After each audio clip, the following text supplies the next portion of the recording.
نحن نتحدى أهل البدع والأهواء، أهل البدع العقائدية وأهل البدع السياسية، أن نقول بيننا وبينكم السلف، بيننا وبينكم الكتب. كان أحمد يقول البدع بيننا وبينكم الجنائز. السلام علیکم ورحمۃ اللہ وبرکاتہ. بسم اللہ والحمد للہ والصلاة والسلام علی رسول اللہ وعلی آلہ واصحابہ من وعلا اما بعد. سامعین اکرام اور پردہ نشین خواتین اسلام، آج کے اس اجلاس عام میں آپ سب کا خیر مقدم کیا جاتا ہے. اہلا و سہلا و مرحبا بکم. سامعین اکرام، مرکز امام ابن سیرین میسور کے جانب سے ماہانہ دروس کا سلسلہ جاری ہے. اس ماہ سے ایک نئی کتاب کے دروس کا آغاز کیا جا رہا ہے، اور وہ کتاب ہے الدروس المہمہ لعامۃ الامہ. تو سامعین اکرام، بلا کسی تاخیر کے اس اجلاس عام کی ابتدا تلاوت قرآن کریم سے کی جائے گی. تلاوت قرآن کریم کے لیے میں دعوت دیتا ہوں اس مسجد کے امام فضیلۃ الشیخ حافظ عبد الواجد حفظہ اللہ کو. آئیں تلاوت قرآن کریم سے اس اجلاس عام کی ابتدا کریں. السلام علیکم ورحمۃ اللہ وبرکاتہ. اعوذ باللہ من الشیطان الرجیم. بسم اللہ الرحمن الرحیم. وسيق الذين اتقوا ربهم إلى الجنة زمرا حتى إذا جاءوها وفتحت أبوابها وقال لهم خزنتها سلام عليكم طبتم فادخلوها خالدين. وقالوا الحمد لله الذي صدقنا وعده وأورثنا الأرض نتبوأ من الجنة حيث نشاء فنعم أجر العاملين. وترى الملائكة حافين من حول العرش يسبحون بحمد ربهم وقضي بينهم بالحق وقيل الحمد لله رب العالمين. السلام علیکم ورحمۃ اللہ وبرکاتہ. جزاک اللہ خیر. اللہ سے دعا ہے کہ اللہ تبارک و تعالی شیخ کے علم میں، عمر میں برکت عطا فرمائے اور شیخ سے مزید خدمات لیتا رہیں. سامعین اکرام، بلا کسی تاخیر کے اس اجلاس عام کے خصوصی مقرر فضیلۃ الشیخ ابو شرح عمر فاروق محمدی مدنی حفظہ اللہ سے گزارش کی جاتی ہے کہ اپنے خطاب سے ہم سب کو مستفید فرمائیں. السلام علیکم ورحمۃ اللہ وبرکاتہ. الحمد للہ رب العالمین وصلی اللہ وسلم وبارک علی عبدہ ورسول محمد وعلى آلہ وصحبہ اجمعین وعلى من تبعہم بإحسان الى یوم الدین. اما بعد. تمام تعریف اللہ سبحانہ و تعالیٰ کے لیے لائق و زیبا ہے، جس نے ہم سب کو یہاں ایک اہم مجلس میں جمع کیا، جس مجلس کا مقصد علم کا حصول ہے، اور ایک اہم موضوع کے تحت ہم سب یہاں جمع ہوئے ہیں. اللہ سبحانہ و تعالیٰ سے دعا ہے کہ جو کچھ ہم سنیں گے اور سیکھیں گے، اللہ سبحانہ و تعالیٰ اس میں برکت عطا فرمائے، اور اللہ سبحانہ و تعالیٰ علم نافع کی توفیق ہمیں عطا فرمائے اور عمل صالح کی توفیق عطا فرمائے، اور جو بھی ہم سیکھتے ہیں اللہ سبحانہ و تعالیٰ اس پہ عمل کرنے کی توفیق عطا فرمائے. جو ہمارا موضوع ہے وہ شیخ عبدالعزیز بن عبداللہ بن باز رحمۃ اللہ علیہ کا ایک مختصر رسالہ ہے جو آپ سب کے ہاتھوں میں ہے. یہ شیخ عبدالعزیز بن عبداللہ بن باز رحمۃ اللہ علیہ کا رسالہ ہے، مختصر کم صفحات پر مشتمل ہے.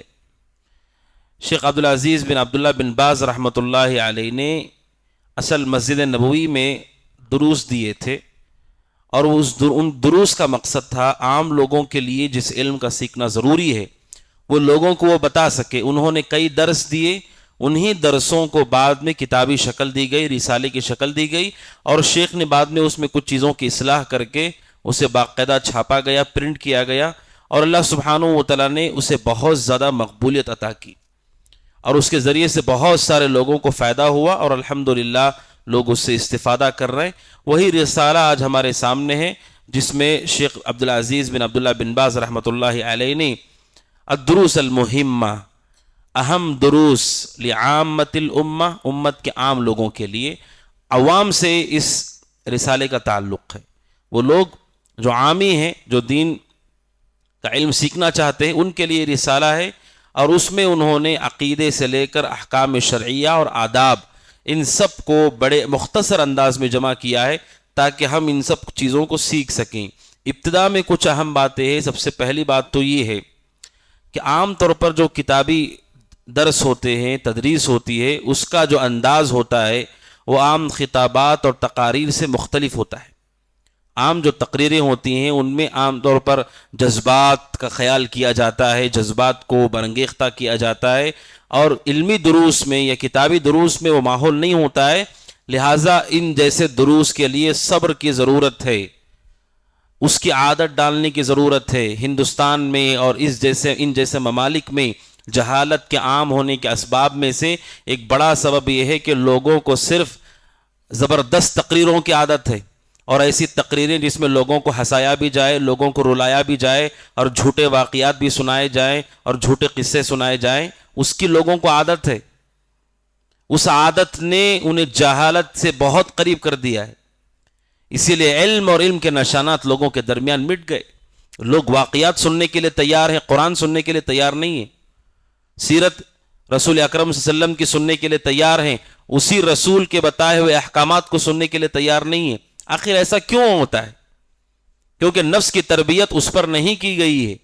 لہٰذا ان جیسے دروس میں بیٹھنے کی عادت ڈالیے، صبر کیجئے اس پر، اور اپنی اولاد کو بھی عادت ڈالیے۔ یہ مجلسیں، علم کی مجلسیں، یہ دین علم کی بقا کے لیے ہیں، علم کو باقی رکھنے کے لیے ہیں۔ ان میں ہو سکتا ہے کوئی آدمی ہنسنے کا اسے موقع نہ ملے، رونے کا موقع نہ ملے، ہو سکتا ہے کوئی واقعہ اس کو سننے کو نہ ملے، لیکن ان مجالس سے انسان اللہ سبحانہ و تعالیٰ کی شریعت کو سمجھتا ہے۔ اسی لیے سلف صالحین نے ایک قسم کے لوگوں سے امت کو ڈرایا ہے، چوکنا کیا ہے، اور وہ قسم ہے قصاصین کی۔ قصاصین کہا جاتا تھا سلف کے زمانے میں وہ آدمی جس کے پاس دین کا علم تو نہیں ہے لیکن اچھی طرح بیان کرنا اس کو آتا ہے، قصے سنانا اسے آتا ہے، لوگوں کو اپنی طرف مائل کرنا اسے آتا ہے۔ قصاصین کی سلف نے مذمت کی ہے، اس پر کتابیں لکھی گئی، امت کو ڈرایا گیا ہے کہ قصاصین کے فتنے سے دور رہو، کیونکہ قصوں سے پورا دین آپ نہیں سیکھ سکتے۔ قصے دین کا ایک حصہ ہیں، قصے پوری شریعت نہیں ہیں۔ قصاصین نے امت کے ایمان کو، عقیدے کو لوٹا ہے، برباد کیا ہے۔ معتبر علماء کی موجودگی میں قصے سنانے والے اور گویوں کی اہمیت زیادہ ہے لوگوں کے پاس، کیوں؟ کیونکہ ان کے پاس علم نہیں ہے۔ بڑے بڑے علماء، جید علماء موجود ہونے کے باوجود، حتیٰ کہ سلف صالحین کے زمانے میں ایسا ہوا ہے کہ سلف صالحین کے زمانوں میں بعض مسجدوں میں قصاصین کا قبضہ تھا۔ جب اہل علم کو اختیار ملا تو انہوں نے ان لوگوں کو ان مسجدوں سے دور رہنے کے لیے کہا، تاکہ امت کو گمراہ نہ کر دیں، امت کو اس طرح سے ورغلا نہ دیں کہ قرآن کی کوئی اہمیت نہیں رہ گئی۔ اگر ابھی آپ کے سامنے کلمہ توحید کے شروط بتائے جائیں، اس میں کوئی واقعہ نہ ہو تو ایک ایک کر کے آدمی اٹھ کر کے چلا جائے گا، رخصت ہو جائے گا۔ وہ وہیں پر کوئی قصہ کہانی آپ کو سنائی جائے اور اس میں ہنسایا بھی جائے، مذاق بھی کیا جائے، چھیڑا بھی جائے، تو پوری توجہ سے انسان اسے سنے گا۔ یہ جو مزاج خراب ہوا ہے، ان جیسی چیزوں سے ہمارا مزاج بدل گیا، خراب ہو گیا۔ ان جیسی مجلسوں کے لیے صبر چاہیے، ضبط چاہیے، اور علم کے حصول کی نیت سے ثواب کے لیے صرف مومن کو یہاں بیٹھنا ہے۔ یہاں پر ہنسنے کے لیے، رونے کے لیے، یا پھر جذبات کو برانگیختہ کرنے کے لیے، جھوٹے واقعات کے لیے ہم جمع نہیں ہوئے۔ یہ صرف اللہ سبحانہ و تعالیٰ کے دین کو سیکھنے کے لیے۔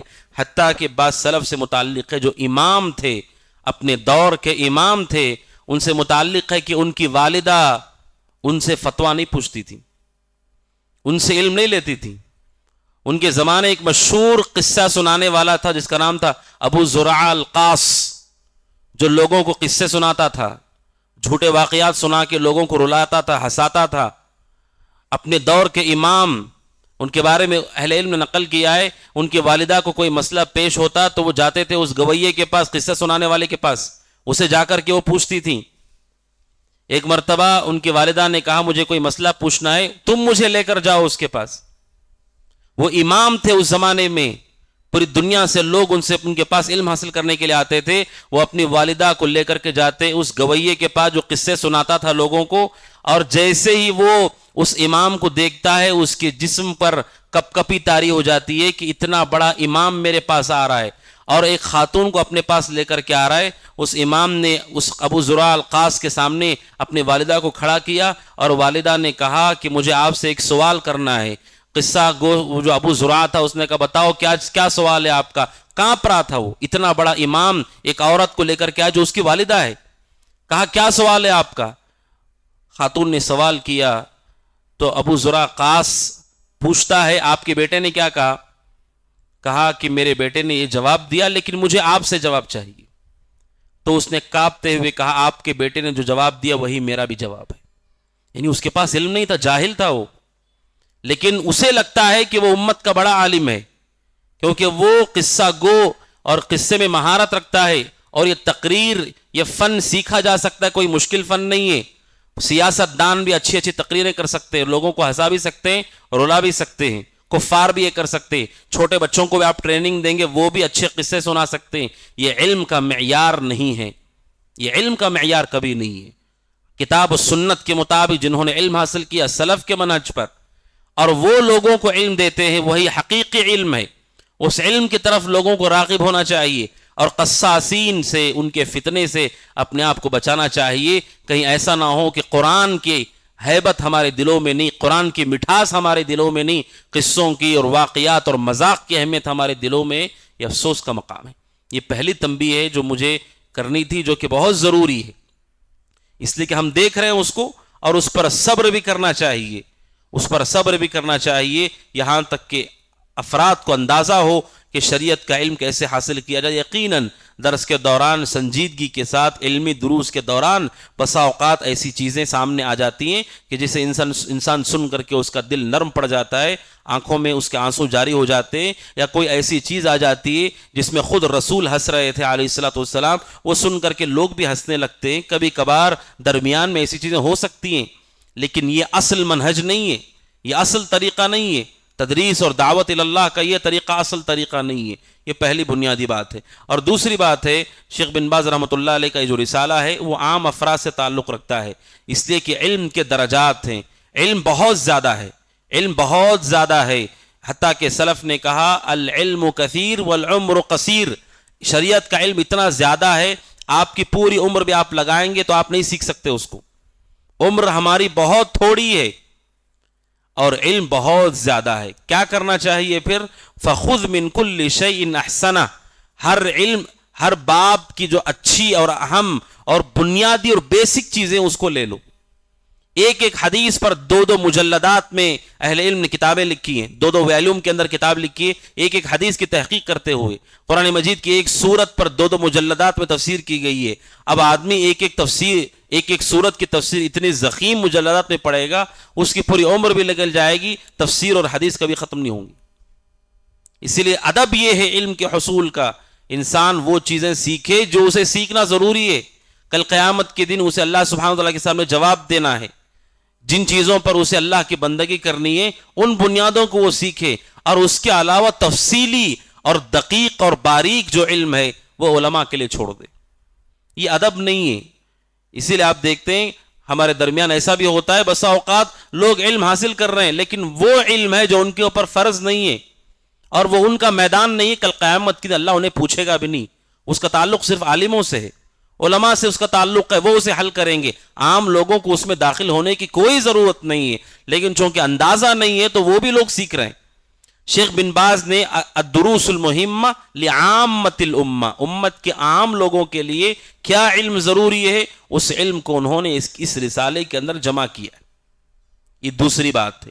اور تیسری بات ہے وہ ہے شیخ عبدالعزیز بن عبداللہ بن باز رحمۃ اللہ علیہ سے متعلق. آپ میں سے ہر شخص جانتا ہے شیخ عبدالعزیز بن عبداللہ بن باز رحمۃ اللہ علیہ، جن کو ہم سب بن باز کہتے ہیں رحمۃ اللہ علیہ، سعودی عرب کے بہت بڑے علماء میں سے ہیں. بلکہ اس صدی میں جن علماء کے علم سے پوری امت نے فائدہ اٹھایا اور پوری امت فائدہ اٹھا رہی ہے، ان میں شیخ عبدالعزیز بن عبداللہ بن باز سر فہرست ہیں. اور جن علماء کو اللہ نے مقبولیت دی، جن کے علم کو اللہ نے پوری دنیا کے کونے کونے تک پہنچایا، ان میں سے شیخ عبدالعزیز بن عبداللہ بن باز ہے رحمۃ اللہ علیہ. اور ان کی عجیب غریب خوبی تھی کہ جتنے لوگ ان کا تذکرہ کرتے، عام طور پر ان کا تذکرہ اچھے طریقے سے کیا جاتا ہے، ان کی محبت بھی لوگوں کے دلوں میں پائی جاتی ہے. اور علماء کے درمیان ان کا وہ مقام ہے، وہ مرتبہ ہے کہ کوئی بھی بڑا عالم کسی مسئلے میں پریشان ہو، الجھن کا شکار ہو، اور اس نے اجتہاد کر کے کوئی فتویٰ دے دیا، پھر اسے بعد میں پتا چلے کہ بن باز نے بھی یہی فتویٰ دیا، تو اسے اطمینان ہو جاتا ہے، اسے تسلی ہو جاتی ہے کہ میں نے غلط بات تو نہیں کہی ہوگی. اس طرح سے علماء کو علم پر اعتماد ہے. یہ اور بات ہے کہ کسی کی تقلید جائز نہیں ہے. اللہ سبحانہ و تعالیٰ نے آپ کو بہت اونچا مقام دیا. شیخ عبدالعزیز بن عبداللہ بن باز رحمۃ اللہ علیہ نابینا تھے، اندھے تھے، انہیں نظر نہیں آتا تھا، پیدائشی طور پر نابینا نہیں تھے. 16 سال کی عمر کو پہنچے تو ان کی بینائی ختم ہو گئی، کمزور ہوئی، پھر بینائی ختم ہو گئی، انہیں کچھ بھی نظر نہیں آتا تھا. اسی نابینا ہونے کے باوجود ان کا صبر، ان کا اجتہاد، ان کی محنت، طلب علم سے کبھی پیچھے نہیں رہے. محمد بن ابراہیم آل الشیخ رحمہ اللہ، جو مفتی اعظم تھے سعودی عرب کے، شیخ بن باز سے پہلے وہ ان کے استاد ہیں، جن کو وہ جب ان سے ملاقات ہوئی آخر تک ان کو لازم پکڑے رہے، مسلسل ان سے علم حاصل کرتے رہے جبکہ وہ نابینا تھے. ان کے بارے میں مشہور ہے کہ جب ان کی بینائی چلی گئی، وہ اپنے بستر پر لیٹے ہوئے تھے، ان کی والدہ کے پاس کوئی خاتون آئی اور اس نے آ کر کے کہا، جوان بچہ 16 سال کی عمر اس کی ہے اور بینائی چلی گئی، آنکھوں کو نظر نہیں آتا ہے، تو اس نے کہا شیخ بن باز کی والدہ سے کہ اس بچے کی کون نگرانی کرے گا، اب آگے اس کا کیا ہوگا، کون اس کی نگرانی کرے گا، آگے اس کا کیا ہوگا. شیخ بن باز رحمۃ اللہ علیہ کہتے ہیں کہ میں سویا نہیں تھا، مجھے سنائی دے رہا تھا وہ کیا کہہ رہی ہے، لیکن اللہ سبحانہ و تعالیٰ، جب اللہ سبحانہ و تعالیٰ کسی کی حفاظت کرتا ہے، کسی کو نوازنے پر آتا ہے، اس نابینا شخص کے بارے میں وہ فکر کر رہی تھی. اس نابینا شخص نے پوری امت کی رہنمائی کی.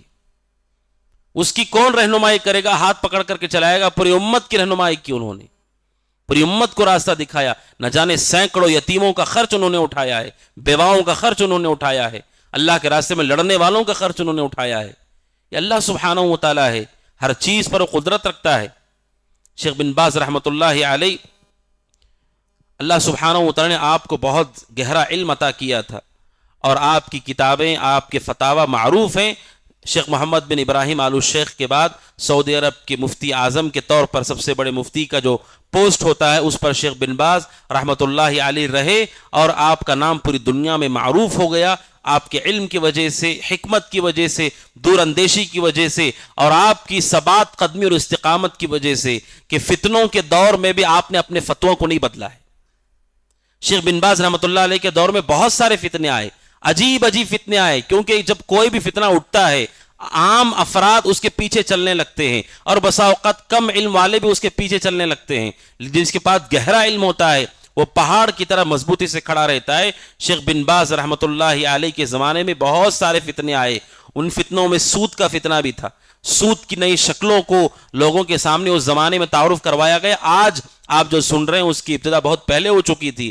اس کمپنیوں نے سود کی الگ الگ شکلوں کو پیش کیا اور ایسا ظاہر کرنے کی کوشش کی کہ یہ تجارت ہے، اور بہت سارے اہل علم بھی اس فتنے میں مبتلا ہو کر کے اس میں پڑ گئے اور انہوں نے جائز کہا اس کو. لیکن شیخ بن باز رحمۃ اللہ علیہ اپنے موقف پر مضبوطی سے کھڑے رہے. وہ سود ہے، وہ حرام ہے، چاہے نام اس کا بدلو، چاہے وہ کوئی بھی سرپرستی اس کی کرے، وہ حرام اور ناجائز ہے.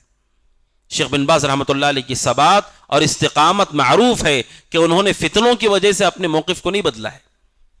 کوئی آزمائش آ گئی، کوئی فتنہ آ گیا، ہم جو سنت کے راستے کو جانتے ہیں پہلے سے، ان فتنوں کی وجہ سے ہم اس سنت کے راستے کو نہیں چھوڑ سکتے. شیخ بن باز رحمۃ اللہ علیہ کی اوصاف اور خوبیوں میں سے یہ بھی ہے کہ شیخ بن باز رحمۃ اللہ علیہ بہت عبادت گزار اور بہت زیادہ با اخلاق تھے، اور ان کے اخلاق بہت نادر ہیں اس زمانے میں. اور ان کے اخلاق پر کتابیں لکھی گئی ہیں، اور یہ غلو نہیں ہے، لوگوں نے غلو نہیں کیا، واقعتاً ان کے اخلاق بہت نادر ہے، اس زمانے میں اس جیسے اخلاق سننے کو نہیں ملتے ہیں۔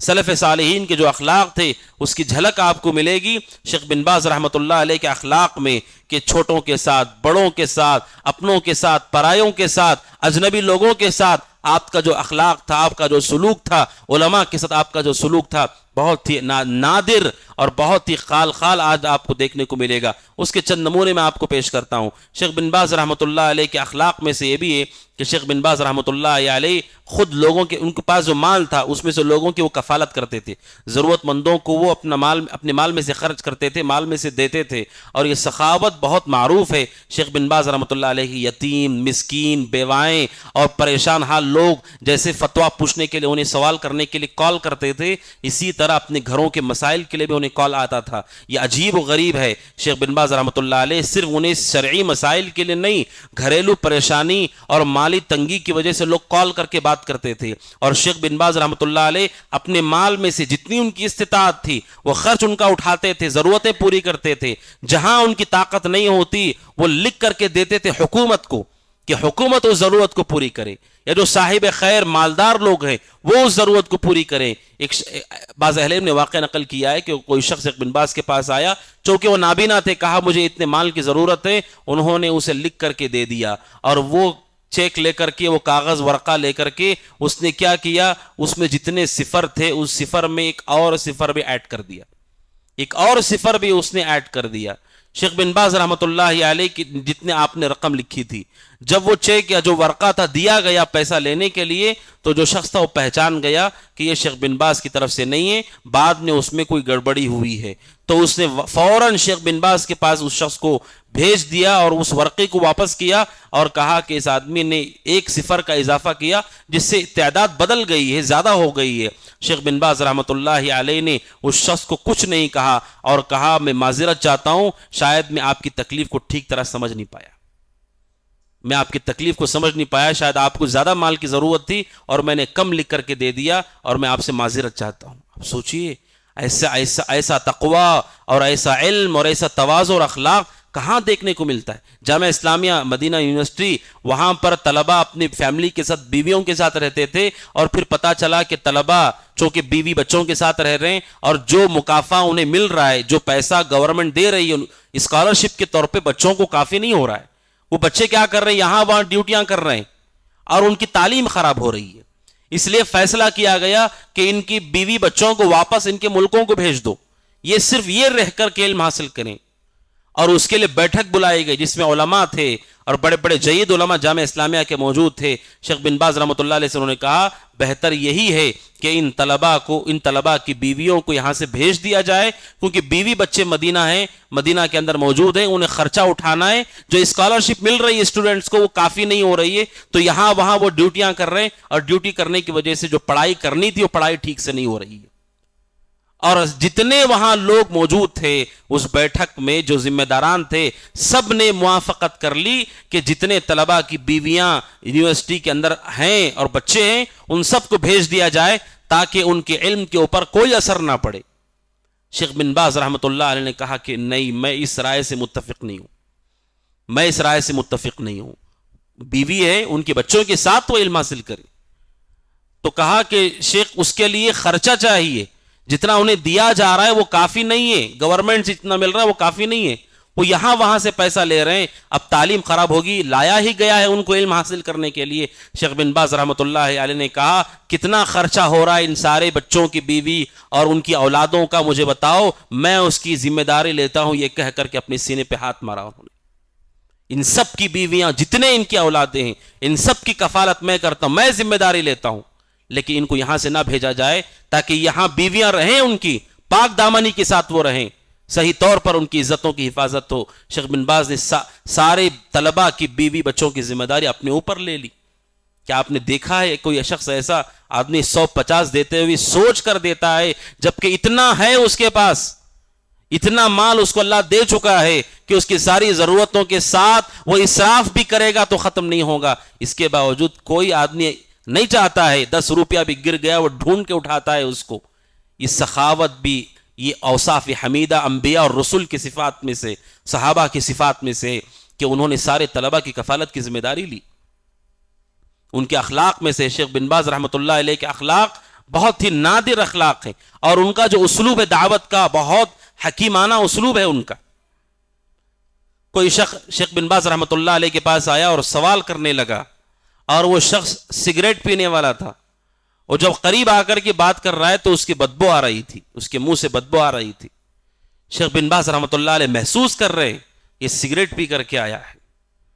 شیخ بن باز رحمۃ اللہ علیہ گفتگو کرتے ہوئے، سوال کا جواب دیتے ہوئے بار بار یہ کہہ رہے ہیں کہ اللہ تمہیں معاف کرے، اللہ تمہیں معاف کرے، اللہ تمہیں معاف کرے، یہاں تک کہ اس کو احساس ہو گیا کہ میں نے غلط کام کیا ہے، اور فوراً وہ سمجھ گیا، کہتا اس کے بعد میں نے کبھی سگریٹ کو ہاتھ نہیں لگایا۔ اور شیخ صالح سحیمی حفظہ اللہ جو مدینہ کے مفتی ہیں، وہ شیخ بن باز کے شاگرد ہیں، وہ کہتے ہیں ایک مقام پر شیخ بن باز رحمۃ اللہ علیہ کے سامنے ایک آدمی آیا جو بہت ہی زیادہ ایسا اس کا حلیہ تھا جیسے گنہگار لوگوں کا ہوتا ہے، بہت بری حالت میں وہ تھا، اور آ کر کے شیخ بن باز سے سوال کر رہا تھا۔ تو جو طالب وہاں ان کے موجود تھے، جو شاگرد ان کے موجود تھے، انہوں نے کہا شیخ بن باز سے، آپ اس آدمی کو کیوں سوال کا جواب دے رہے ہیں؟ آپ اس کا حلیہ دیکھیے، کیسے اس کا چہرہ دیکھیے، اس کی پینٹ دیکھیے، اس کے منہ کو دیکھیے، اس کا حلیہ دیکھیے، یہ گناہوں میں ڈوبا ہوا ہے، یہ سوال کا جواب پوچھنے کے لیے آیا ہے۔ جیسے شیخ بن باز سے کے سامنے ان کے شاگرد نے ایسا کہا، شیخ سحیمی کہتے ہیں شیخ بن باز رحمۃ اللہ علیہ فوراً ناراض ہو گئے اور اپنے شاگرد کو پیچھے ڈھکیل کر کے کہا کہ ایسے لوگوں کو نصیحت نہیں کی جاتی، ایسے دعوت کا کام نہیں کیا جاتا ہے کہ اسی کے منہ پر آپ بول رہے ہیں اس کو کہ یہ گناہوں میں ڈوبا ہوا ہے، فاسق ہے۔ شیخ بن باز نے کہا ایسے دعوت نہیں دی جاتی ہے، اپنے شاگرد کو پیچھے ڈھکیل دیا انہوں نے۔ یہ سلوک تھا ان کا امت کے افراد کے ساتھ، چاہے وہ علم والے ہوں، چاہے وہ گنہگار ہوں، چاہے وہ محتاج ہوں، کمزور لوگ ہوں۔ اور شیخ بن باز رحمۃ اللہ علیہ کی پوری زندگی علم میں، سیکھنے میں، سکھانے میں، پڑھنے پڑھانے میں گزر گئی۔ شیخ بن باز رحمۃ اللہ علیہ کے بارے معروف ہے کہ وہ کبھی اپنے وقت کو ضائع نہیں کرتے تھے، سفر کی حالت میں بھی اپنے ساتھ شاگردوں کو رکھتے تھے۔ اگر انہیں مدینہ سے ریاض جانا ہے، سواری میں ان کے ساتھ طلبہ بھی ہوتے اور کتابیں بھی ہوتی تھی، اپنی منزل آنے تک ان کتابوں کو پڑھا جاتا تھا، شیخ انہیں سنتے تھے اور اس پر تعلیق چڑھاتے تھے، نصیحتیں کرتے تھے، چاہے سفر کے دوران ہو۔ اور ان کے بارے معروف ہے کوئی بھی بیٹھک ہوتی تھی، ان کے گھر پر ہو یا کہیں پر بھی ہو، اور لوگ خاموش ادھر ادھر کی بات کر رہے ہیں تو کسی آدمی سے کہتے تھے قرآن پڑھو، کوئی بھی آدمی ہو سامنے کہتے قرآن پڑھو، جو آپ کو آتا ہے قرآن پڑھو۔ جب وہ قرآن پڑھتا تو شیخ بن باز رحمۃ اللہ علیہ اس کی مختصر تفسیر کرتے تھے، اس پر تعلیق چڑھاتے تھے، تاکہ ہر بیٹھک ہماری علم کی مجلس ہو جائے۔ انتظار ہم کر رہے ہیں کہ دینی پروگرام ہوگا تو ہم جائیں گے۔ شیخ بن باز رحمۃ اللہ علیہ کی زندگی کا منہج تھا، اپنی بیٹھکوں کو یہ علم سے منور کرتے تھے، لوگوں کو نصیحت کرتے تھے، حتیٰ کہ شیخ بن باز رحمۃ اللہ علیہ کی پوری زندگی جب وہ بیمار ہو گئے، بیماری کے وقت ڈاکٹر نے انہیں کہا، دل کی بیماری ہوئی ان کو، ڈاکٹر نے کہا آپ کو ایڈمٹ ہونے کی ضرورت ہے اور اس کے لیے وقت لگے گا، کچھ دن لگیں گے۔ شیخ بن باز رحمۃ اللہ نے انکار کر دیا کہ نہیں، میں اس کے لیے تیار نہیں ہوں، آپ یہیں سے جو کچھ کرنا چاہیں وہ کر دیں، میں اسپتال میں آ کر کے ایڈمٹ نہیں ہوں گا۔ لیکن چونکہ حکومت میں آپ کا احترام بہت زیادہ تھا، ملک فہد رحمۃ اللہ علیہ ہوں یا دوسرے ان سے قبل لوگ ہوں، وہ بڑا احترام کرتے تھے ان کا۔ جب پتا چلا بادشاہ ملک فہد کو کہ شیخ بن باز رحمۃ اللہ علیہ انکار کر رہے ہیں علاج سے، تو انہوں نے پیغام بھجوایا اپنے کسی قریبی کے ذریعے سے کہ جاؤ شیخ بن باز سے کہو کہ اسپتال میں جہاں وہ ایڈمٹ ہوں گے وہاں پر کشادہ جگہ چھوڑی جائے گی اور علاج کے ساتھ ساتھ درس کا پورا انتظام کیا جائے گا۔ شیخ بن باز رحمۃ اللہ علیہ کو جب خبر دی گئی، وہ کہا میں اب راضی ہوں، اور ان کو اسپتال میں ایڈمٹ کیا گیا، اور اسی کرسی پر اور اسی بیڈ کے اوپر جہاں ان کا علاج چل رہا تھا کشادہ کیا گیا اسے، اور مسلسل لوگ آ رہے تھے، کالز آ رہی تھی فتویٰ کے لیے، اور ان کے سامنے مسائل پڑے جا رہے تھے، وہ ان کا جواب دے رہے تھے۔ یہ شیخ بن باز رحمۃ اللہ علیہ ہیں پوری زندگی، اور ان کی زندگی کا آخری دن، ان کی زندگی کا آخری، جیسے ان کے بیٹے احمد نے، شیخ عبدالعزیز نے، دیگر ان کے ساتھ رہنے والے شیخ محمد الشوائر نے، جو اہل علم نے نقل کیا ہے شیخ بن باز رحمۃ اللہ علیہ آخری دن ان کی زندگی کا، کہ انہوں نے اپنے آخری دن بھی اللہ سبحانہ و تعالیٰ کے دین کے لیے لگایا ہے۔ آخری دن ہے ان کا، وہ اپنے قریبی ساتھیوں کے ساتھ بیٹھتے ہیں اور لوگوں کے سوالات کے جواب دیتے ہیں، حتیٰ کہ انہیں کئی فون آتے ہیں، اس فون کال کو وہ اٹینڈ کرتے ہیں اور اس پر بھی لوگوں کے سوالات کے جوابات دیتے ہیں، حتیٰ کہ رات کے موقع پر شیخ بن باز رحمۃ اللہ علیہ بعد نماز مغرب ان کے گھر میں مجلس جمع ہوتی ہے، شیخ بن باز رحمۃ اللہ علیہ پوری مجلس کو نصیحتیں کرتے ہیں، دین کی تعلیم دیتے ہیں اور کہتے ہیں ان کے قریب رہنے والے شیخ بن باز رحمۃ اللہ علیہ اپنی وفات کے قریب بار بار یہ کہتے تھے اللہ سے، اے اللہ میرا خاتمہ اچھا فرما اور اسلام پر مجھے موت دے، بار بار اللہ سے دعا کرتے تھے، حالانکہ کوئی نہیں جانتا موت کب آئے گی، لیکن وہ ایسا کہتے تھے کثرت سے اپنی مجلسوں میں۔ آخری دن تھا ان کا، عشاء کی نماز کے بعد شیخ بن باز رحمۃ اللہ علیہ مصروف رہے، پھر اپنے گھر والوں کے پاس چلے گئے، دور دراز سے لوگ ملنے کے لیے آئے تھے، ان کے ساتھ گفتگو کرتے رہے۔ دینی مجلس کے بعد جب 12 بج گئے رات کے، شیخ بن باز رحمۃ اللہ علیہ نے اپنے بیٹے احمد سے کہا تم سو جاؤ، اللہ پہ بھروسہ کرو، سو جاؤ، اور وہ مسلسل اللہ کی تسبیح کرتے رہے، ذکر کرتے رہے، یہاں تک کہ شیخ بن باز رحمۃ اللہ نے نماز ادا کی جتنا اللہ نے ان کے لیے مقدر کیا تھا۔ کہتے ان کے بیٹے احمد کہ شیخ بن باز کی جو اہلیہ تھی وہ قریب میں بیٹھی ہوئی شیخ بن باز کو دیکھ رہی تھی، شیخ بن باز رحمۃ اللہ علیہ نماز پڑھتے ہیں اور پھر لیٹ جاتے ہیں، پھر رات کے 2 بجے اچانک اٹھتے ہیں اور ہنسنے لگتے ہیں اور پھر شیخ بن باز رحمۃ اللہ علیہ کو تکلیف شروع ہو جاتی ہے، اور پھر جب انہیں سنبھال کر کے اسپتال میں منتقل کرنے کی کوشش کی گئی، اسی دوران شیخ بن باز رحمۃ اللہ علیہ کا انتقال ہو گیا۔ پوری زندگی جس نے دین علم کے لیے، اللہ کے لیے، اس کے رسول کی شریعت کے تعلیم کے لیے نشر و اشاعت کے لگا دی، آخری دن بھی اللہ نے انہیں توفیق دی، لوگوں کو دین سکھایا، نصیحتیں کی اور دعائیں کہ اللہ سے اذکار پڑھے، نماز پڑھی اور مسکراتے ہیں اپنی وفات سے پہلے، اور پھر وہ دنیا چھوڑ کر کے جاتے ہیں، اور آپ کے پیچھے انہوں نے، شیخ بن باز رحمۃ اللہ علیہ نے لاکھوں کروڑوں لوگ ایسے چھوڑے جو ان کے حق میں دعا کر رہے ہیں، جو ان کے علم سے استفادہ کر رہے ہیں، وہ ان کے لیے صدقہ جاریہ ہے۔ یہ جو رسالہ ہم پڑھنے والے ہیں، یہ بھی شیخ بن باز رحمۃ اللہ علیہ کی نیکیوں میں سے ایک نیکی ہے جو ہمارے سامنے موجود ہے۔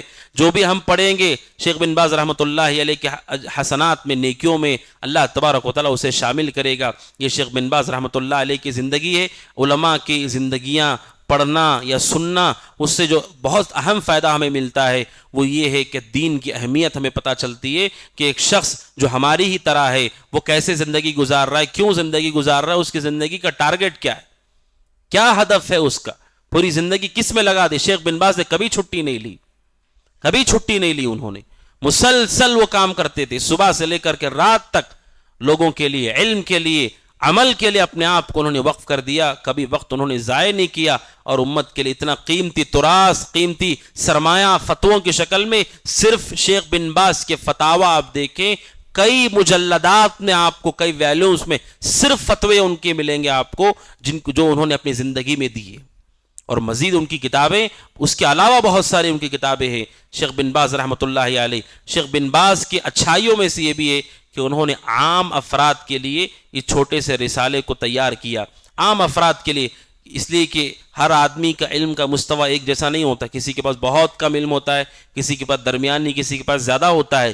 یہ جو رسالہ ہے الدروس المہمہ، یہ عام افراد کے لیے ہے کہ کم از کم اتنی بنیادی باتیں مسلمان کو معلوم ہونی چاہیے۔ تو آئیے اللہ سبحانہ و تعالیٰ کا نام لے کر ہم اس رسالے کی ابتدا کرتے، آغاز کرتے۔ شیخ بن باز رحمۃ اللہ علیہ نے اپنے اس رسالے کا آغاز کیا ہے اللہ سبحانہ و تعالیٰ کی تعریف کرتے ہوئے، کہتے ہیں الحمدللہ رب العالمین والعاقبۃ للمتقین وصلی اللہ وسلم علی عبدہ ورسولہ نبینا محمد وعلی آلہ واصحابہ اجمعین۔ اللہ کے حمد اور رسول اکرم صلی اللہ علیہ وسلم پہ درود، یہ طریقہ ہے اہل علم کا کہ کتابوں کی ابتدا اللہ کے نام سے اور اللہ کی تعریف اور رسول کے اوپر درود پڑھنے سے وہ شروع کرتے ہیں، اس میں خیر و برکت ہے۔ شیخ بن باز رحمۃ اللہ علیہ کہتے ہیں فہذہ کلمات موجزہ، یہ مختصر کلمات ہیں جو میں نے لکھے، جو میں نے تیار کیے ہیں اس چیز کو جاننے کے لیے جو ایک عام مسلمان پر جاننا ضروری ہے اسلام میں سے، اور میں نے اس کا نام رکھا ہے الدروس المہمہ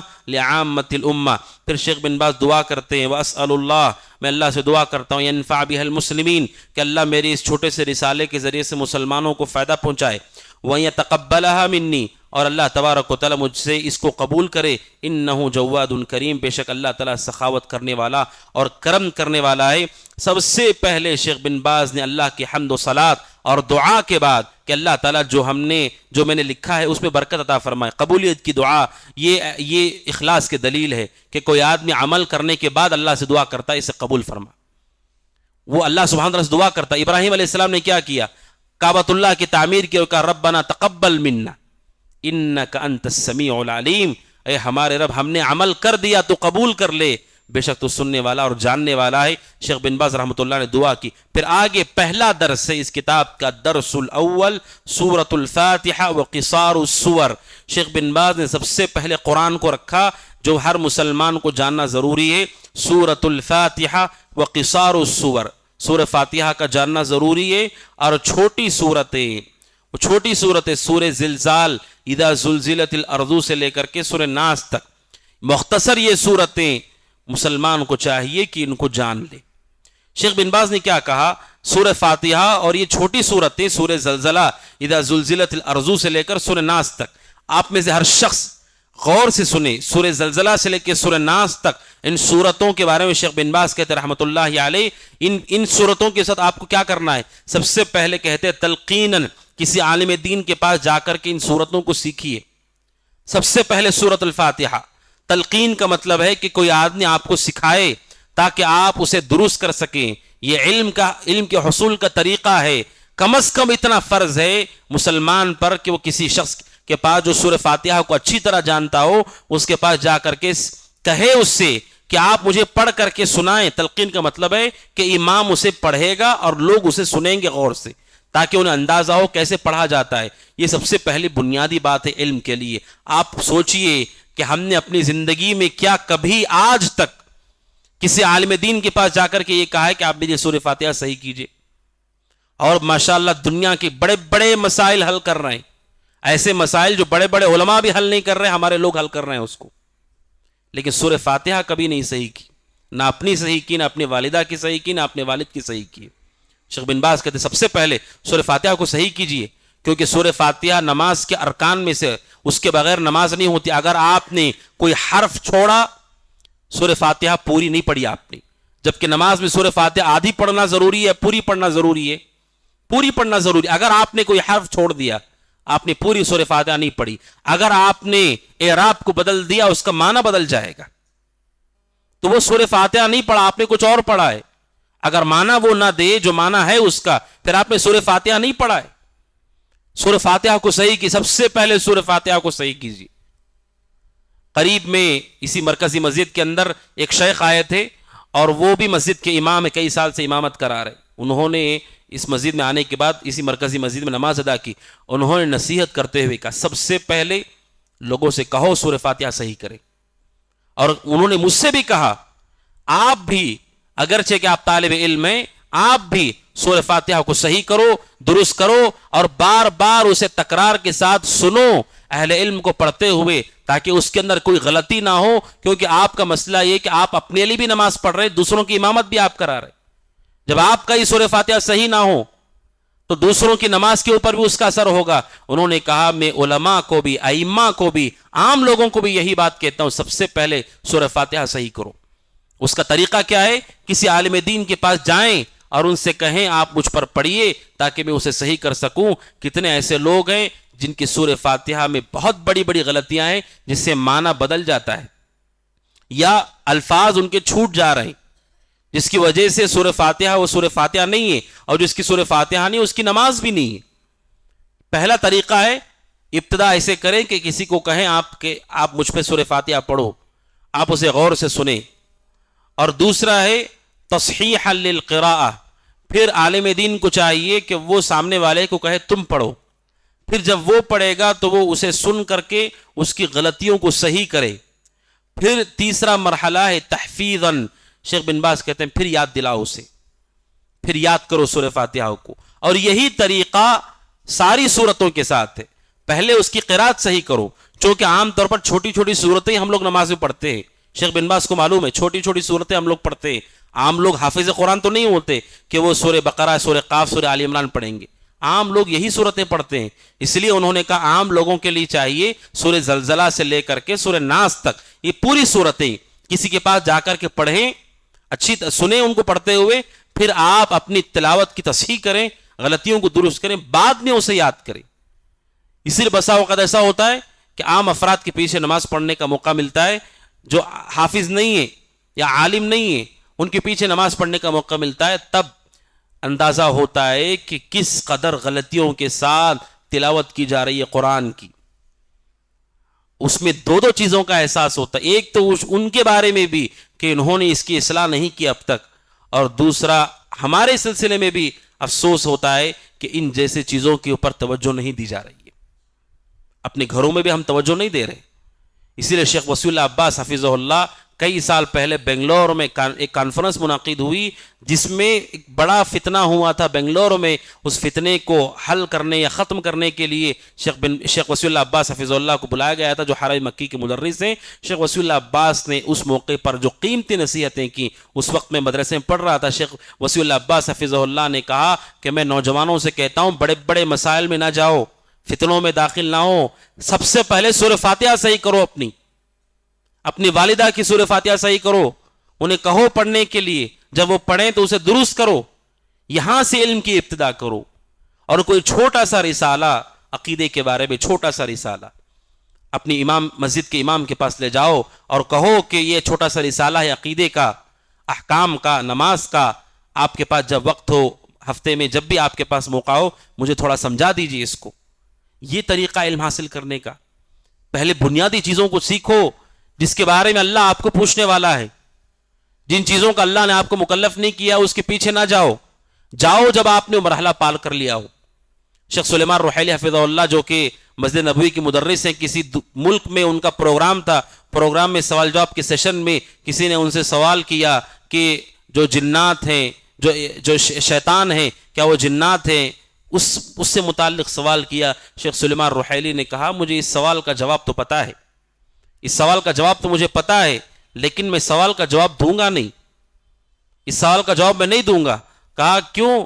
انہوں نے کہا کہ جنات اور شیطان، اس کے بارے میں اللہ سبحانہ وتعالیٰ آپ سے پوچھے گا قیامت کے دن.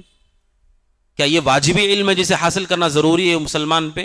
اور میں مدینہ سے آپ کے پاس آیا ہوں، آپ مجھ سے یہ سوال پوچھ رہے ہو. انہوں نے نصیحت کی جو چیزیں آپ کے لیے فائدے مند ہوں، جو آپ کے اوپر ضروری اور واجب ہے، اسے صحیح کیجیے. سورہ فاتحہ ضروری ہے، بڑے بڑے امت کے مسائل میں جانے کے بجائے سورہ فاتحہ کو صحیح کرو. یہ شیخ بن باز رحمۃ اللہ علیہ کہتے ہیں. اور کہتے ہیں سورہ زلزلہ سے لے کر کے سورہ ناس تک ان سورتوں کی تصحیح کرو، امام کے پاس اسے سنو، سمجھو. اور آخر میں کہتے ہیں وہ شرحن، ان سورتوں کی شرح بھی سمجھو، ان سورتوں کا معنی بھی سمجھو. سورہ فاتحہ اور سورہ زلزلہ سے لے کر سورہ ناس تک جتنی سورتیں ہیں ان سورتوں کا معنی بھی سمجھو، اس کا مفہوم سمجھو، تاکہ اللہ کی عبادت کرتے ہوئے آپ کو معلوم ہو کیا پڑھا جا رہا ہے. کبھی کبھی ہمارے لوگ بہت جذبے میں آتے ہیں اور کہتے ہیں امام صاحب سے کہ میں پورا قرآن آپ سے پڑھنا چاہتا ہوں، پورے قرآن کی تفسیر آپ سے چاہتا ہوں. پورے قرآن کی تفسیر اگر پڑھیں گے تو آدمی عالم ہو جائے گا. عام لوگوں پہ اتنا ضروری نہیں ہے. سورہ زلزلہ سے لے کر سورہ ناس تک، سورہ اخلاص، سورہ فلق، سورۃ العادیات، سورہ ضحیٰ، یہ چھوٹی چھوٹی صورتیں شیخ بن باز رحمۃ اللہ علیہ کہتے ہیں اس کا معنی مفہوم بھی سمجھو. گویا کہ مرحلہ کیا ہے؟ سب سے پہلے تلقین ہے، امام سے اسے سننا. نمبر 2 اپنی تلاوت کو صحیح کرنا. نمبر 3 اسے یاد کرنا. نمبر 4 اس کے معنی مفہوم کو سمجھنا. یہ واجبی علم ہے جو ایک مسلمان کو، ایک نوجوان کو، ایک مرد کو، ایک عورت کو سیکھنا چاہیے.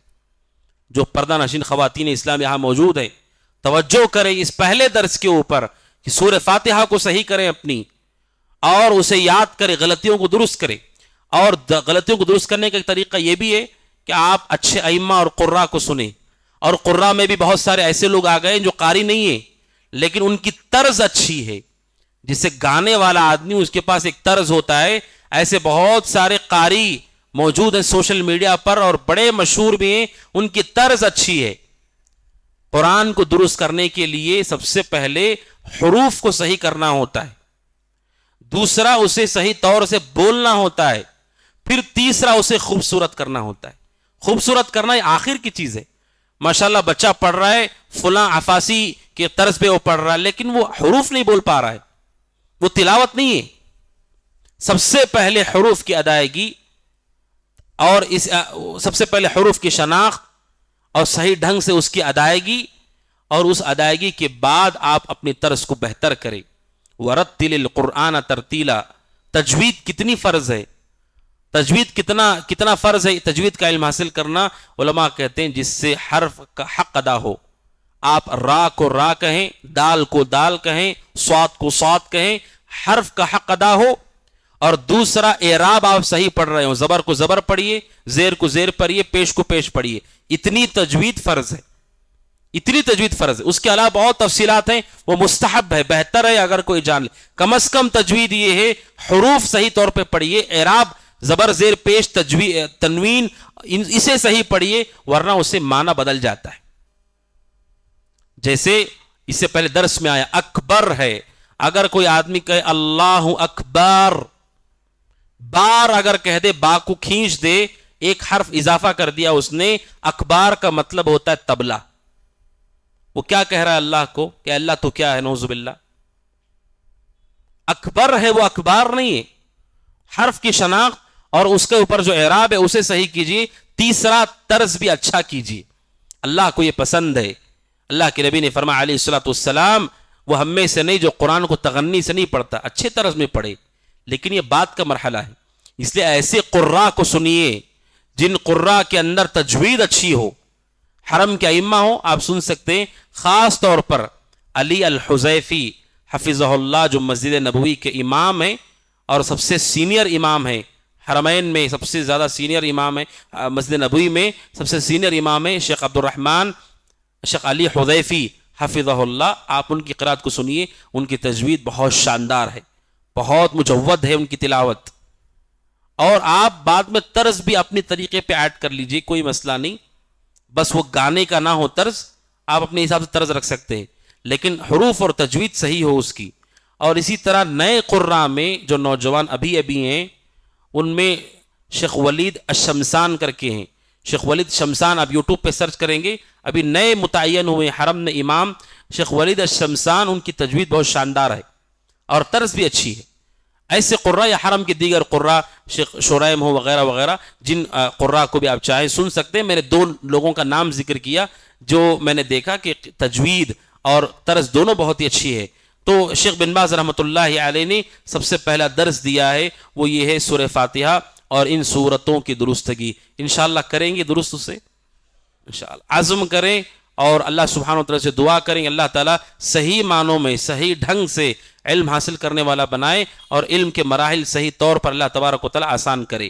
اس کتاب کی شرح کرنے والے علماء نے کیا کیا ہے، شیخ بن باز نے جتنی سورتوں کا ذکر کیا، سورہ فاتحہ اور سورہ زلزلہ سے لے کے ناس تک ساری سورتوں کی تفسیر انہوں نے کر دی ہے شرح کرنے والوں نے. اب میرے پاس جو کتاب ہے یہ شرح ہے، تو شرح کرنے والوں نے کیا کیا، شیخ بن باز نے صرف پہلے درس میں اتنا کہا کہ تم صحیح کرو، اسے یاد کرو اور شرح تم سیکھ لو، سمجھ لو اس کی. تو شرح کرنے والوں نے اس میں شرح بھی کر دی ہے ان سورتوں کی. اگر ہم اسے شروع کریں تو 2-3 درس تفسیر ہی میں چلے جائیں گے. تو انشاءاللہ ہم کیا کریں گے کہ ہر درس کے اندر ایک سورت کی تفسیر مختصر انداز میں. آج کے درس میں سورہ فاتحہ، پھر اگلے درس میں انشاءاللہ سورہ زلزلہ سے شروع کریں گے. ہر درس میں ایک سورت کی تفسیر، اس کے ساتھ آنے والے درس کو بھی ہم پڑھیں گے، تاکہ ایسا نہ ہو کہ 2-3 درس مستقل پورے طور پر وہ تفسیر سے متعلق ہو جائیں گے. تو شیخ بن باز رحمۃ اللہ علیہ جو سب سے پہلی چیز ذکر کی وہ آپ سب کے سامنے واضح ہے، وہ ہے سورہ فاتحہ اور قرآن مجید سے ہمارا ربط اور صحیح ہو، اسے درست کریں اپنی اولاد کو بھی. اسی لیے بعض سلف سے متعلق ہے کہ وہ لوگوں کو سورہ فاتحہ سکھانے میں بہت زیادہ دلچسپی رکھتے تھے، بہت زیادہ دلچسپی رکھتے تھے. علماء کہتے ہیں سورہ فاتحہ سکھانے والا شخص بہت بڑا فائدے میں، بہت بڑی غنیمت ہے اس کے پاس، بہت بڑے فائدے میں وہ رہتا ہے، کیونکہ سورہ فاتحہ سب سے زیادہ پڑھی جانے والی سورت ہے. اب اس نے اگر بچے کو سکھا دیا، بچہ جب تک اسے پڑھتا رہے گا اس آدمی کو اجر ملتا رہے گا، مر بھی گیا تب بھی اجر جاری رہے گا. اسی لیے سلف صالحین میں سے بعض کے متعلق ہے بہت زیادہ خواہش کرتے تھے کہ وہ لوگوں کو سورہ فاتحہ صحیح کر دیں، بچوں کو سورہ فاتحہ یاد دلا دیں. اسی لیے انتظار مت کیجئے کہ ہمارے مسجد کے مکتب میں سورہ فاتحہ سکھائیں گے تب بچے کو آئے گی. اپنی اولاد کو آپ سب سے پہلے اپنی صحیح کیجئے، آپ سکھا دیجئے، کیونکہ آپ کے لیے بہت بڑی غنیمت ہے اس میں. بہت بڑا فائدہ ہے. جب تک وہ پڑھتے رہیں گے ہمیں برابر اس کا اجر ملتا رہے گا. یہ ایک اہم بات ہے جو بعض اہل نے نقل کی ہے. بعض بڑے بڑے قراء سے متعلق ہے جو علم القراءات میں مہارت رکھتے تھے. بعض کے متعلق ہے کہ وہ ہفتے میں ایک دن خاص کر دیتے تھے اپنے سارے درس کو بند کر کے عام لوگوں کے لیے، عام بچوں کے لیے، کہ وہ آ کر کے ان کے پاس سورہ فاتحہ سیکھ لیں، اس شوق میں کہ تاکہ مجھے پورا ثواب ملے. اس کا بند کر دیتے تھے اس کو.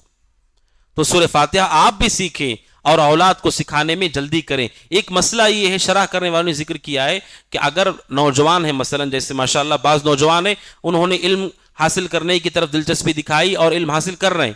اب ماں باپ کے پاس اتنا علم نہیں ہے، تو کیا ماں باپ کو بھی دین سکھایا جا سکتا ہے؟ انہیں بھی آداب سکھائے جا سکتے ہیں؟ کیا انہیں بھی تلاوت سکھائی جا سکتی؟ کیا یہ ادب کے خلاف نہیں ہوگا؟ کیا آپ اپنے ماں باپ سے کہیں میں آپ کو سورہ فاتحہ صحیح کر کے بتاؤں گا؟ یہ ایک مسئلہ ہے جو علماء نے اس کتاب کی شرح میں ذکر کیا ہے. اس کا جواب یہ ہے کہ اگر کوئی آدمی کم عمر ہے اور وہ دیکھتا ہے کہ اس سے بڑی عمر کا کوئی شخص اس مسئلے کو نہیں جانتا ہے، چاہے وہ ماں باپ ہوں، چاہے وہ پڑوسی ہوں، چاہے کوئی بھی ہو، جو اس سے عمر میں بڑا ہے، مرتبے میں بڑا ہے، لیکن اس کے پاس اس چیز کا علم نہیں، فاتحہ کا علم نہیں اس کے پاس، سورہ فاتحہ کا، یہ جائز ہے کہ وہ اسے سکھائے. بلکہ یہ بہتر ہے، حسن سلوک میں سے ہے کہ چھوٹا ہی صحیح کیوں نہ ہو، بڑے کو وہ سورہ فاتحہ یا اس جیسی چیزوں کو سکھائے. یہ جائز ہونے کے ساتھ اہل علم نے کہا بہتر ہے. کیوں بہتر ہے؟ اس کی پہلی وجہ یہ ہے کہ یہ بھی نیکی کا کام ہے. رسول نے یہ نہیں کہا دین سکھانے سے پہلے دیکھو کہ جو سننے کے لیے بیٹھے تم سے عمر میں چھوٹے ہو، ایسا تو کہیں نہیں کہا ہے. اور دوسری وجہ یہ ہے کہ جو قریبی شخص سمجھا سکتا ہے، دور والا شخص اس طرح اسے نہیں سمجھا سکتا. ماں باپ کو جیسے ہم سمجھا سکتے ہیں، جیسے ہم صبر کر سکتے ہیں، ویسا کوئی اور آدمی نہیں کر سکتا.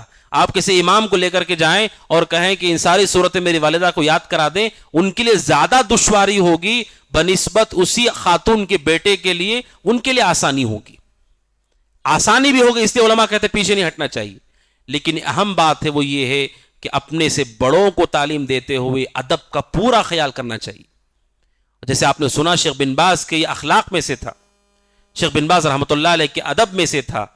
بڑوں کو جب تعلیم دے رہے ہوں تو ان کے سامنے پورے ادب کا خیال کرے، ان کے مرتبے کا لحاظ رکھیں، کیسے آپ کو بولنا ہے، کس طریقے سے آپ کو بولنا ہے، اس کا خیال کریں. ورنہ آپ ایک طرف نیکی بھی کریں گے اور بڑے کے سامنے آپ ایسے گفتگو کر رہے جیسے وہ چھوٹا ہے آپ بڑے ہیں. یہ بے ادبی ہے.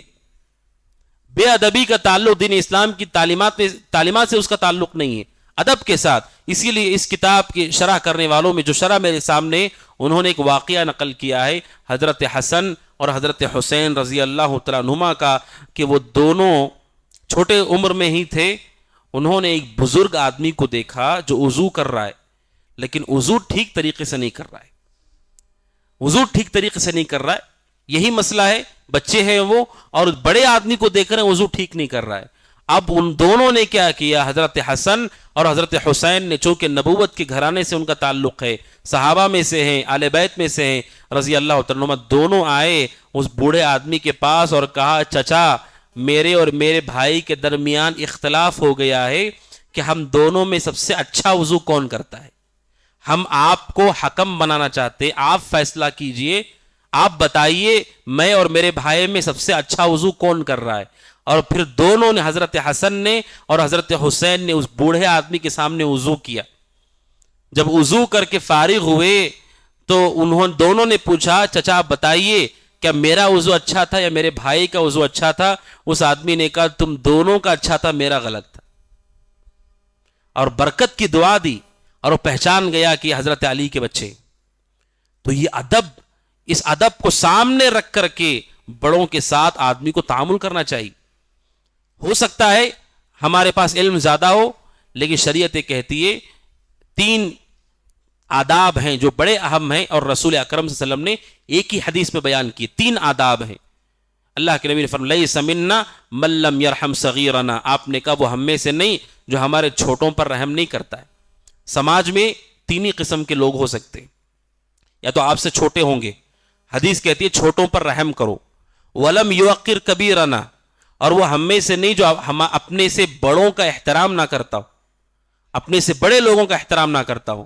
دوسری قسم ہے لوگوں کی جو ہم سے عمر میں بڑے ہوتے ہیں۔ اور تیسرا وَلَمْ يَعْرِفْ لِعَالِمٍ حَقًّا، جو ہمارے علماء کے حق کو نہ دیتا ہو، علماء کا احترام نہ کرتا ہو۔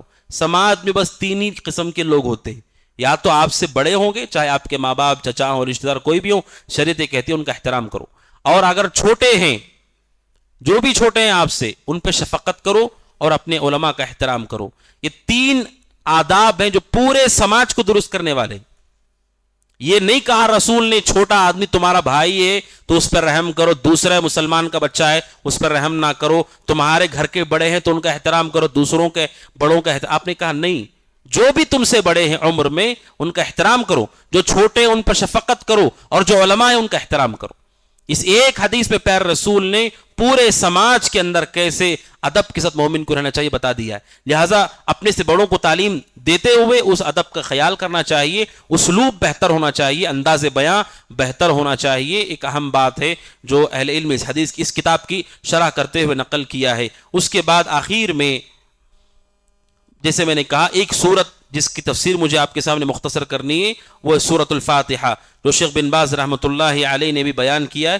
سورۃ الفاتحہ قرآن مجید کی مصحف کی سب سے پہلی سورت ہے جس سے مصحف کا آغاز ہوتا ہے۔ سورۃ الفاتحہ یہ عظیم سورت ہے۔ اس سورۃ الفاتحہ کے بہت سارے نام ہیں، فاتحۃ الکتاب، ام الکتاب، ام القرآن، السبع المثانی، القرآن العظیم، الرقیہ، بہت سارے اس کے نام ہیں، جس سے پتہ چلتا ہے کہ اس کی بڑی خوبیاں ہیں۔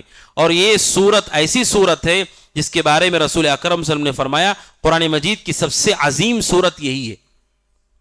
سب سے عظیم آیت کون سی ہے؟ آیت الکرسی۔ سب سے عظیم سورت ہے سورۃ الفاتحہ۔ نبی اکرم صلی اللہ علیہ وسلم نے اسے سب سے عظیم سورت قرار دیا ہے۔ کیوں؟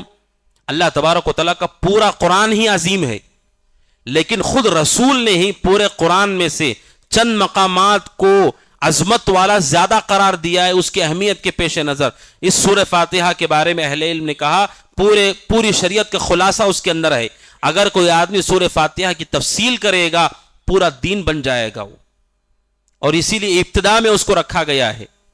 اور اس سورت کو اللہ سبحانہ و تعالیٰ نے وہ مقام عطا کیا ہے جو آپ میں سے ہر شخص جانتا ہے، لا صلاۃ لمن لم یقرأ بفاتحۃ الکتاب۔ پیار رسول نے فرمایا علیہ الصلوۃ والسلام جس نے سورہ فاتحہ نہیں پڑھی اس کی کوئی نماز نہیں ہے۔ یہ وہ سورت ہے جس کا تعلق ہماری زندگی سے اتنا گہرا ہے کہ ہر نماز میں ہمیں اسے پڑھنا ہے، چاہے فرض نماز ہو، نفل نماز ہو، امام کے پیچھے ہو، اکیلے ہو، سفر میں ہو، حضر میں ہو، بیمار ہو، کوئی بھی حالت نماز آپ پڑھ رہے، جنازہ کیوں نہ ہو، سورہ فاتحہ آپ کو پڑھنا ہے۔ یہ عظیم سورت ہے۔ اس سورت میں کیا کہا گیا ہے؟ مختصراً سب سے پہلے اس سورت کریمہ کے اندر اللہ سبحانہ و تعالیٰ کی تعریف کی گئی ہے۔ ابتدا کی گئی بسم اللہ الرحمن اعوذ باللہ من الشیطان الرجیم، بسم اللہ الرحمن الرحیم کے بعد سب سے پہلی جو آیت ہے وہ ہے الحمدللہ رب العالمین۔ اس کا معنی آپ سب جانتے ہیں، تمام تعریفیں اللہ سبحانہ و تعالیٰ کے لیے ہیں جو رب العالمین ہے۔ اللہ تبارک و تعالیٰ کے لیے اللہ کی تعریف کو بیان کیا گیا ہے کہ اللہ سبحانہ و تعالیٰ تمام تعریفوں کا حقیقی مستحق ہے۔ ابتدا ہی میں ہمیں جان لینا چاہیے اللہ تبارک و تعالیٰ حقیقت میں تمام تعریفوں کا مستحق ہے۔ کیوں مستحق ہے وہ؟ دو وجوہات ہیں اس کی۔ سب سے پہلی وجہ یہ ہے تمام خوبیوں کا مالک ہے اللہ تعالیٰ، تمام خوبیوں کا مالک ہے اللہ تبارک و تعالیٰ۔ آپ دنیا میں کسی کی تعریف کیوں کرتے ہیں؟ کیونکہ اس کے پاس ایک دو تین خوبی ہوتی ہے۔ کوئی آدمی علم والا ہے، اچھا عالم ہے، کوئی مال والا ہے، بہت سخاوت کرتا ہے، کوئی آدمی غریبوں کی مدد کرتا ہے، آپ اس کی خوبی کی وجہ سے تعریف کرتے ہیں۔ پہلی آیت یہ کہتی ہے تمام تعریفوں کا حقیقت میں مستحق صرف اللہ ہے، کیونکہ ساری خوبیاں اللہ تبارک و تعالیٰ کے اندر ہے، سارے صفات کمال اللہ تبارک و تعالیٰ کے پاس ہیں۔ اب رہی بات جو ہمارے پاس ہے وہ کیا وہ تعریف کے قابل نہیں ہے؟ حقیقت میں وہ تعریف کے قابل کیسے ہوں گے؟ وہ جو خوبیاں ہمارے پاس ہیں وہ بھی اللہ نے دی۔ آپ لوگوں کے پاس جو علم دیکھ رہے ہیں، لوگوں کے پاس جو تقوی، جو نیکی، جو بھلائی، اچھے کام آپ دیکھ رہے ہیں، وہ بھی کس نے توفیق دی ہے؟ اللہ تبارک و تعالیٰ نے۔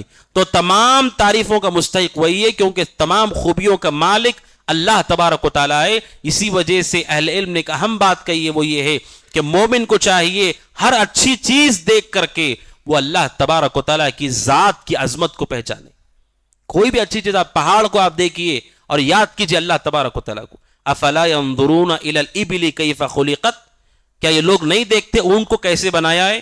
وَإِلَى الْجِبَالِ كَيْفَ نُصِبَتْ، کیسے ہم نے پہاڑوں کو گاڑا ہے. إِلَى السَّمَاءِ كَيْفَ رُفِعَتْ، آسمان کو کیسے ہم نے بلند کیا ہے.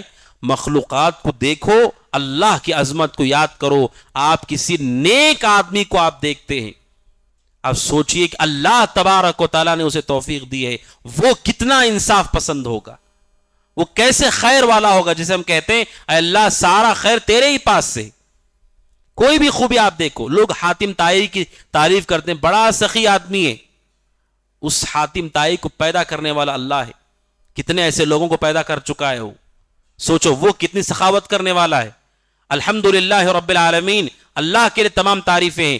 کوئی بھی اچھی چیز، خوبصورتی آپ دیکھتے ہیں، خوبصورتی دیکھ کے انسان مبہوت ہو جاتا ہے. کبھی کبھار ایسی خوبصورت چیز دنیا میں ہے، آپ سوچئے پھر اللہ کتنا خوبصورت ہوگا جس نے اتنی چھوٹی سی مخلوق کو اتنا خوبصورت کیا ہے. تو جو خوبصورتی دینے والا ہے وہ کتنا خوبصورت ہے. اسی لیے پیارے رسول نے حدیث میں کہا، جب اللہ تبارک و تعالیٰ اپنے چہرے پر سے پردہ ہٹا دے گا، جب لوگ اس کی خوبصورتی کو دیکھیں گے تو جنت کی نعمتیں بھی انہیں کم نظر آئیں گی اس کے سامنے. کیونکہ جنت تو بہرے صورت اللہ نے بنائی ہے، جنت کو خوبصورت اس نے کیا ہے، وہ کتنا خوبصورت ہے آپ سوچیے، اندازہ کیجیے. سبحان اللہ. تو الحمدللہ رب العالمین جب ہم کہتے ہیں تمام تعریف اللہ کے لیے ہیں. اور وہیں پر دوسری بات ہے جس کی وجہ سے اللہ تمام تعریفوں کا حقدار ہے، وہ ساری نعمتیں ہمارے پاس جو کچھ ہیں وہ اللہ کی دی ہوئی ہے. اس لیے ہمیں اللہ کے لیے اللہ کی تعریف کرنا چاہیے، ہمیشہ اللہ کی تعریف کرنا چاہیے، الحمدللہ کہنا چاہیے. الحمدللہ کہنے سے پورا ترازو بھر جاتا ہے، وزنی ہو جاتا ہے نیکیوں کا ترازو. اللہ کی تعریف کرنا چاہیے کیونکہ وہ جہاں اچھی صفات سے متصف ہے، وہیں دنیا میں ہمیں جو بھی اس نے دیا ہے، جتنا بھی اس نے دیا ہے، سب کچھ اللہ تبارک و تعالیٰ نے ہی دیا ہے. لہذا تمام تعریفوں کا حقدار اللہ تبارک و تعالیٰ ہے. یہ پہلی آیت ہے الحمدللہ رب العالمین، جو تمام جہانوں کا رب ہے، پالنے والا ہے، مالک ہے، خالق ہے اور رازق ہے. اس آیت کریمہ کی دوسری بات ہے وہ یہ ہے، اچھی طرح جان لیں قرآن کریم میں جہاں خبر دی جاتی ہے کہ اللہ تبارک و تعالیٰ ایسا ہے، وہاں دوسرا مقصد یہ ہوتا ہے کہ آپ اس حکم کی تعمیل بھی کریں. جب ہم یہ کہتے ہیں الحمدللہ رب العالمین، تمام تعریف اللہ کے لیے، اسی میں ہمیں خبر دی جا رہی ہے کہ اے لوگوں اپنی زبان سے تعریف کرو اللہ کی. الحمدللہ رب العالمین پڑھ لیا آپ نے، اللہ تمام تعریفوں کا حقدار ہے. اس کا تقاضا یہ ہے کہ آپ بھی تعریف کرو اللہ کی. یہ پہلی آیت کریمہ ہے. دوسری الرحمن الرحیم، اللہ تبارک و تعالیٰ کی صفت رحمت کہ وہ مہربان ہے، رحم کرنے والا ہے. اس کی جو مہربانی ہے، اس کا جو رحم ہے. رحمان، اللہ تبارک و تعالیٰ مہربان ہے. کس پر مہربان ہے؟ مہربانی اس کی سب پر ہے، چاہے مسلمان ہو چاہے کافر ہو، سب پر مہربانی ہے اس کی. اس کی رحمت اتنی کشادہ ہے کہ اس نے کافروں کو بھی دے رکھا ہے. دنیاوی زندگی کے اندر اتنی رحمت ہے اس کے پاس کہ جو اسے گالیاں دیتے ہیں اللہ نے انہیں بھی نوازا ہے. گناہ کرنے والوں کو بھی وہ نوازتا ہے، گناہ کرنے والوں کو بھی وہ دیتا ہے. یہ الرحمن ہے، اللہ کی صفت ہے یہ کہ وہ مہربان ہے. دنیا میں ہر ایک پر اس نے مہربانی کی ہے. اگر اس کی مہربانی نہ ہو تو دنیا میں کوئی کام نہیں ہو پائے گا. جانوروں کو ان کا نفع اور نقصان کس نے سکھایا ہے؟ چونٹی کو پتا ہے اگر میرا راستہ یہاں سے بند ہو گیا تو مجھے کہاں جانا ہے، کیسے جانا ہے. پرندوں کو پتا ہے کہ ہمیں کیا کرنا ہے، کہاں جانا ہے، کیسے واپس آنا ہے. اتنا حافظہ اللہ نے انہیں دی، حتیٰ کہ اللہ سبحانہ و تعالیٰ نے کتنا علم دیا ہے. آپ دیکھیے کتنی مہربانی ہے اس کی. چونٹی کے بارے میں امام قرطبی رحمۃ اللہ نے نقل کیا ہے، چونٹی ہوتی ہے جب وہ دانہ لے کر کے اپنے بل میں جاتی ہے، زمین کے اندر بل میں جاتی ہے، کہتے ہیں اس دانے کو وہ 2 ٹکڑوں میں تقسیم کر دیتی ہے، کیونکہ اگر دانہ ویسے کا ویسا رہے گا تو اس میں سے درخت اگ جائے گا. اتنا علم اللہ نے اسے دیا ہے کہ دانہ لے کر جاؤ تو اسے 2 ٹکڑے کر دو. یہ مہربانی ہے اس کی. کافروں کو بھی وہ دے رہا ہے، جو اسے گالیاں دے رہے ہیں، اس کے نیک بندوں کو مار رہے ہیں، انہیں بھی وہ دے رہا ہے، موقع دے رہا ہے، ان کو مہربانی کر رہا ہے. اب سوچئے کس قدر وہ مہربان ہے. اسی لیے سورہ فاتحہ کی آیت نمبر 2 الرحمن الرحیم پڑھنے والا شخص کبھی غیر اللہ کے سامنے سر نہیں جھکا سکتا ہے.